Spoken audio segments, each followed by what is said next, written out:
குறுக்கே இந்த கௌசிக் வந்தா. கென்னிங்டன் ஓவல் மைதானம் நேற்று மேகமூட்டமாக இருந்தது. அடிக்கடி மழையும் வந்தது. பிட்ச் டிராக்கிலும் கிராஸ் இருந்தது. இது எல்லாமே பவுலர்களுக்கு மிகவும் சாதகமான விஷயம். இந்த சூழ்நிலையில் 15வது முறையாக இந்திய அணி டாஸ் தோல்வி என்பது நமக்கு சங்கடமான சூழ்நிலை தான்.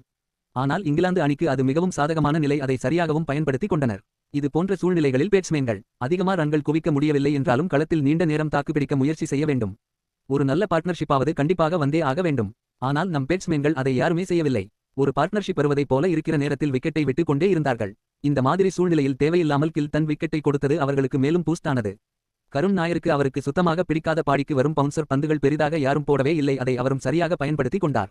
அவரிடம் இருந்து வந்த இந்த அரை சதம் இந்திய அணிக்கு நடந்த நல்லதை விட இது அவருடைய எதிர்காலத்துக்கு மிக நல்லது என்றே சொல்லலாம். அவ்வளவு கடினமான ஒரு சூழ்நிலையில் தான் அவருடைய கிரிக்கெட் கெரியரும் இருக்கிறது. 204 ரன்களுக்கு 6 விக்கெட் இழந்து இருக்கிறார்கள் இந்திய அணி.